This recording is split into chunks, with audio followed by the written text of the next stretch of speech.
Hi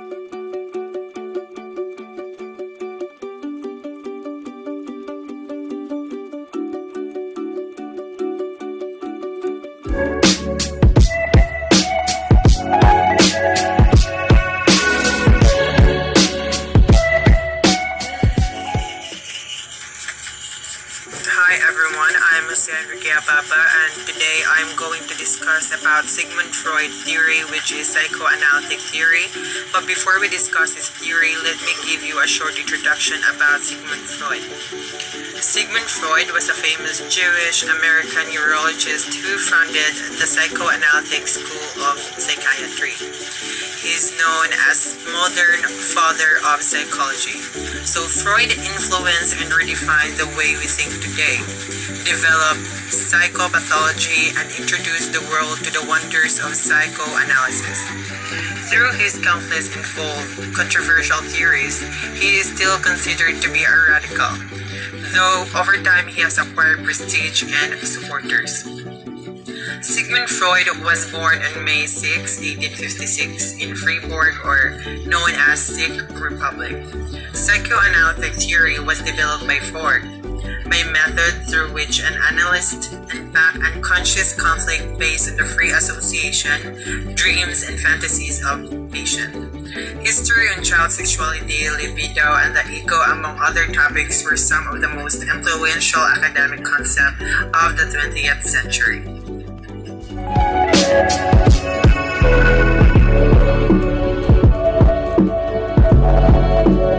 Psychoanalytic theory. Psychoanalysis is a system of psychological theory and therapy that is meant to stabilize the mental disorder by investigating the mind. Freud discovered psychoanalysis in 1856 to 1935 by systemizing ideas and information coming from different theoretical and clinical directions. In psychoanalysis therapy, Freud would have a patient lie on a couch to relax, and he would sit behind them, taking notes while they told him about their childhood dreams and memories. Psychoanalysis will be a lengthy process involving many sessions with the psychoanalysis. Some technique that Freud developed to be used as encouragement for the developed insights into their behavior include: first, Freudian flip. Unconscious thoughts and feelings can transfer to the conscious mind in the form of parapraxis. Next, ink blots. The ink blots itself doesn't mean anything. It's unclear, it is what you need into, and it is what important. Next, the third one is dream analysis. Dream analysis, repressed ideas come to the surface, so what we remember may well have altered during the dream. That would be all. Thank you. The famous psychoanalyst Sigmund Freud believed that the personality and behavior were derived from the constant and unique interaction of conflicting psychological forces that operates at the three different levels of awareness: the preconscious, conscious, and unconscious. He also believed that these three different levels plays an important role of influencing behavior. Let's begin with the preconscious personality. What exactly does preconscious personality mean? The preconscious contains thoughts and feelings that the person is not currently aware of, but which can be easily brought to consciousness. The preconscious is like a mental waiting room in which thoughts remains, and they'll succeed in interacting the eye of the conscious in our everyday usage of the word available memory. For example, currently you're not thinking of your phone number, but now as I mentioned it, you can recall what your mobile phone number right away. So another example of preconscious personality will be you're not thinking again of your address or anything, and then when someone asks you about your address, you can easily answer what is being asked, and that is what we call preconscious memory. Another example, or for for the last example of preconscious will be your grade 7 teacher is likely part of your preconscious memory, but as you hear the statement of mine, you can easily recall who was your teacher before when you were still in grade 7. Let's move on to the second level of mind, which is the conscious mind. So conscious mind is the opposite from unconscious, because we all know that unconscious are the things that we are not aware of, whereas the conscious mind is the things that we are aware of. Conscious mind contains all the feelings, thoughts, and memories that we are aware at any given moment. This is the aspect of mental processing that we can think and talk about rationally. This also includes our memory, which is not always part of consciousness, but can be retrieved easily and brought into awareness. An example for conscious mind is that when you're playing a game or you're into sports and you wanted to drink water because you feel like you're thirsty and you're aware of it, what you do next is to drink some water to fed up your thirstiness. Another example is that when you wake up, so when you feel or aware that someone is staring at you or standing right in front of you, you will immediately stood up and look for the person who is inside your room. The last level of mind is the unconscious mind. It is the receiver of feelings, thoughts, urges, and memories that are outside of our conscious awareness. The unconscious contains contents that are unacceptable or unpleasant, such as a feeling of pain, anxiety, or conflict. An example for this is an anger of a child towards his or her mother. Second, in memories of childhood abuse. And lastly, the hatred of a family member. Sigmund Freud's psychoanalytic theory of personality argues that human behavior is the result of the interactions among three component parts of the mind. We have the id, the ego, and the superego. This theory, known as Freud's structural theory of personality, places great emphasis on the role of unconscious psychological conflicts in shaping behavior and personality. Dynamic interactions among these fundamental parts of the mind are thought to progress through 5 distinct psychosexual stages of development. Let us discuss one by one the 3 fundamental parts of the mind. Let us first start with the id. So the id is concerned with instant gratification of basic physical needs and urges. It operates entirely unconsciously. For example, if your id walked past a stranger eating ice cream, it would most likely take the ice cream for itself. It doesn't know or care that it is rude to take something belonging to someone else. It would care only that you wanted it. Okay, if you remember way back when we were a child, we used to watch a cartoon movie. Then we will always be watching that child, one side whispering is the devil and the other side is the angel. If you remember that, I hope you recall so. So the id is considered as the devil. It is the selfish desire. It would only want, based on the example that if you look at someone else and you see something that she is eating ice cream, you would take the ice cream because it only care that you wanted the ice cream. It doesn't care that it is rude to take someone that doesn't belong to you. So basically, the id is the bad side. It's the devil based, if you remember from our childhood, it's always the devil and the left side who's bring to you to do something bad. So it is the id. It is the selfish id that wants something. It doesn't care whether you are hurting someone else. As long as you want the ice cream, you will take the ice cream. That is the id. Okay, we are done with the id. Let's proceed to the superego.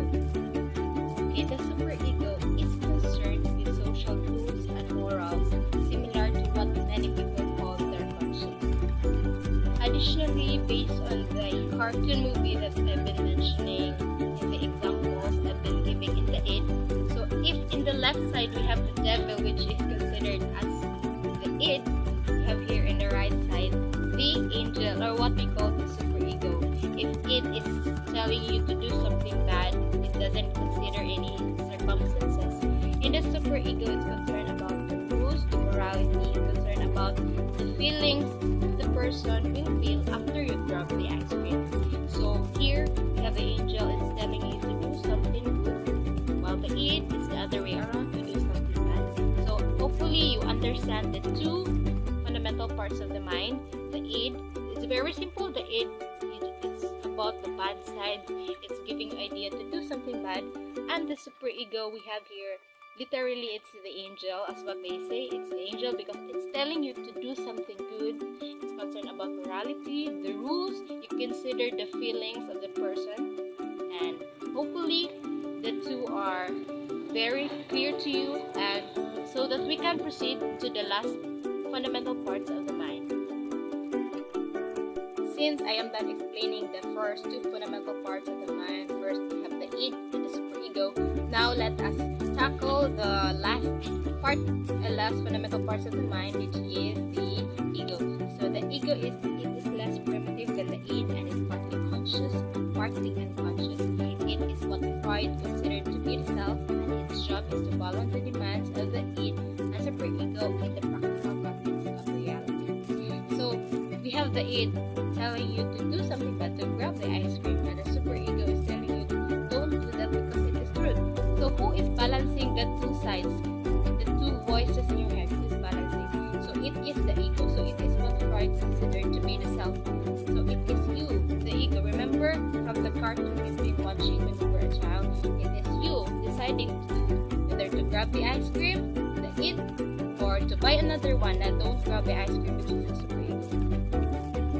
Thank you for listening. I hope that you learned something from me. See you in the next discussion. Sigmund Freud, 1894-1896, noted a number of ego defenses which he refers the throughout his written works. His daughter Anna Freud, 1936, developed these ideas and elaborated on them, adding 10 of her own. Many psychoanalysts have also added further types of ego defenses. Defense mechanisms are psychological strategies that are unconsciously used to protect a person from anxiety arising from unacceptable thoughts or feelings. Identification with the aggressor. It is defense mechanisms proposed by Sandor Ferenczi and later developed by Anna Freud. It involves the victim adopting the behavior of a person who is more powerful, hostile towards them. Extreme example of this is the Stockholm Syndrome, where hostages establish an emotional bond with their captors and take on their behaviors. Repression, it is an unconscious defense mechanism employed by the ego to keep disturbing or threatening thoughts from becoming conscious. For example, in the Oedipus complex, aggressive thoughts about the same-sex parents are repressed and pushed down into the unconscious. Projection. It is a psychological defense mechanism proposed by Anna Freud in which an individual attributes unwanted thoughts, feelings, and motives onto another person. Example of projection is thoughts most commonly projected onto another are the ones that would cause guilt, such as aggressive or sexual fantasies or thoughts. Instance, you might hate someone but your superego tells you that such hatred is unacceptable. You can solve the problem by believing that they hate you.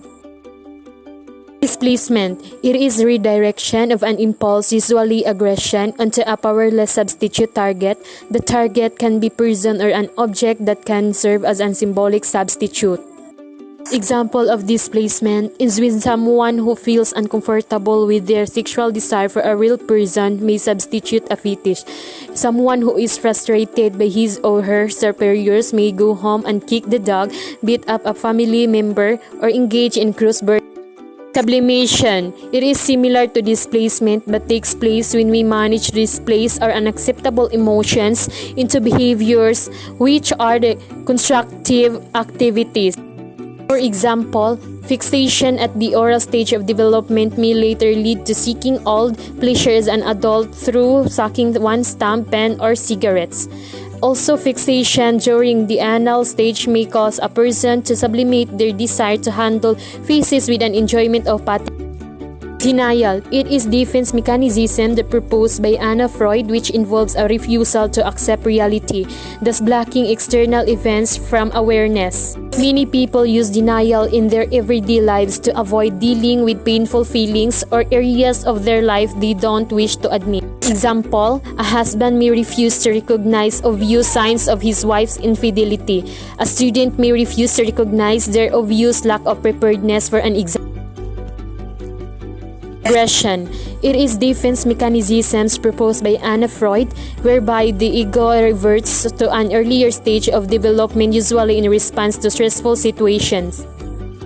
The example of regression is when we are troubled or frightened, our behaviors often between more childish or primitive. Rationalization. It is involving a cognitive distortion of the facts to make an event or an impulse less threatening. We do it often enough on a fairly conscious level when we provide ourselves with excuses. Lastly, reaction formation. It is psychological defense mechanism in which a person goes beyond denial and behaves in the opposite way to which he or she thinks or feels. Good day, everyone! I am Jenny Dizan Antiquando, a BSed Science student and a member of Group 1. So today, I will discuss to you another topic that is under the psychoanalytic theory of Sigmund Frued. So the topic is all about the different stages of psychosexual development, or commonly known as the Freud's psychosexual stages of development. For you to better understand the topic, let me tell you first where the idea of psychosexual stages of development is taken from. So the idea is according to the psychoanalyst Sigmund Frued, in which he believes that children go through a series of psychosexual stages in order to attain developed adult personality. Also, the theory is about describing how personality developed over the course of childhood. So meaning to say, the different stages of psychosexual development will help us attain a well-developed adult personality in a gradual way. After we discuss the topic of psychosexual stages of development, you are expected to first answer the question, how do human psyche develop? Or in simpler terms, how do human personality develop? Also, in this topic, you will understand how do humans attain their needs, because each stages represents a fixation of libido in the different parts of the body. So when we say fixation of the libido, it is the process in which human needs are attained and fixed, as it is expressed in different ways and through different parts of the body. For example, an infant. We all know that the personality of an infant is very dependent on their caretakers, or the one responsible for feeding them, and usually that is through breastfeeding. So in the example, the libido there is the need of the baby to be breastfed by his or her caretakers. So probably the baby is hungry. So there are different ways on how the baby express his or her hunger in such a way nga magsapot siya or the baby keeps on crying. So for you as a caretaker, you have to satisfy the need of the baby, and that is through the help of the baby's body part, because there is a certain area in our body that will become a medium or stimulus for us to attain our basic needs. And that certain area in our body is called an erogenous zones. So how do we define an erogenous zones? An erogenous zones refers to an area of our body that particularly serve as the medium or stimulus to help us attain the human need. So in the Freud's psychosexual stages of development, there are actually 5 erogenous zones. The first one is the mouth, the second one is the bowel or bladder control, the third one is genitals, the fourth is libido inactive, and the fifth one is kanang maturing sexual interest. So these 5 erogenous zones are very helpful in attaining the basic needs of an individual in each of the stages. A person's ability to resolve conflict or the capability to satisfy the needs determine whether or not able to move on the next stage. So the question here, is it possible if human development gets stuck or stop progressing?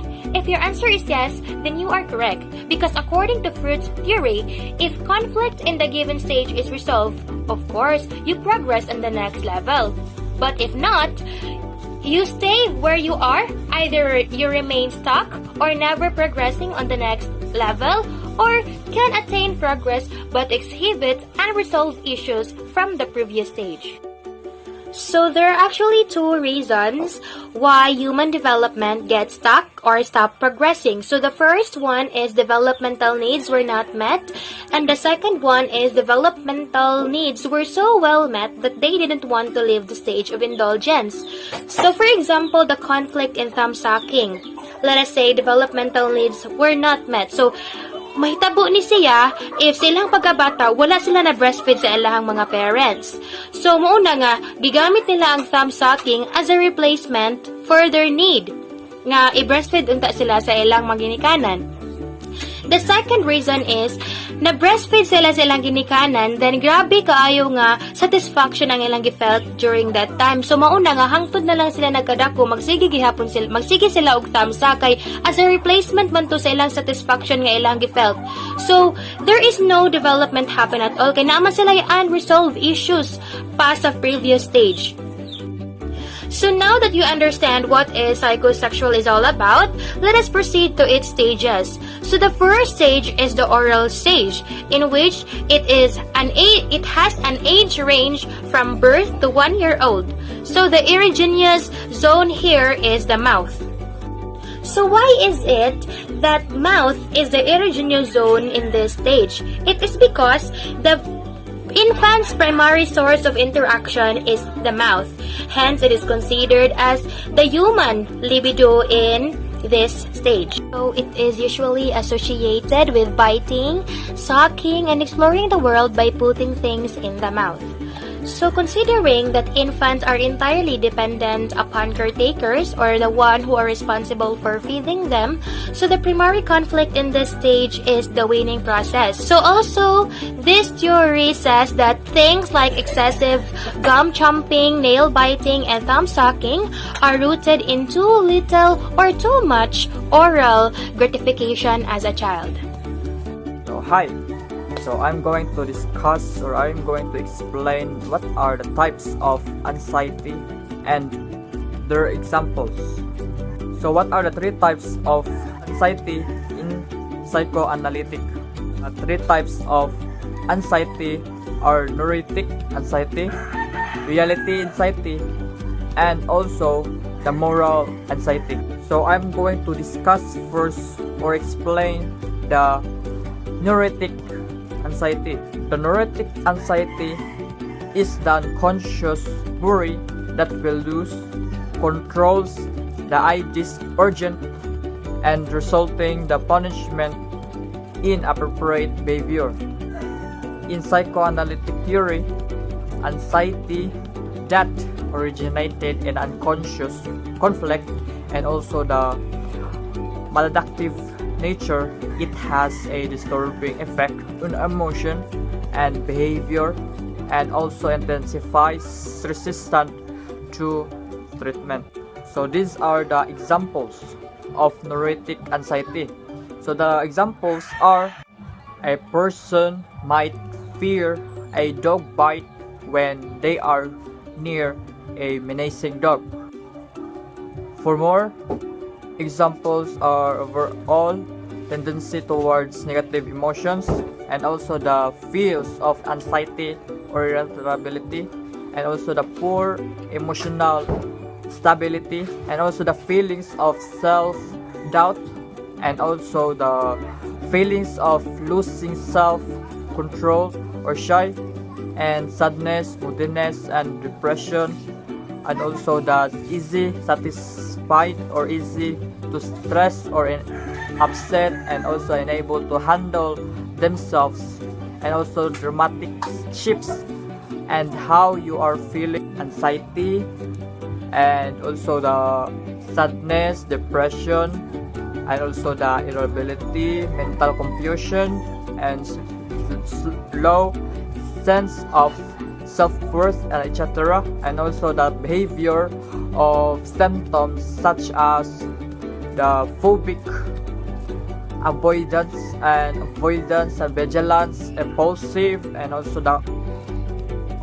the compulsive acts, and also the legacy, etc., and cognitive problems such as unpleasant or disturbing thoughts, and also the repetition of thoughts and obsession of habitual, and that's it. So in reality, anxiety, which is the second, is the fear of the real world events, and it's basically refers to the fact that there are genuine dangers or threats that actually exist in the external world, and you are able to process it.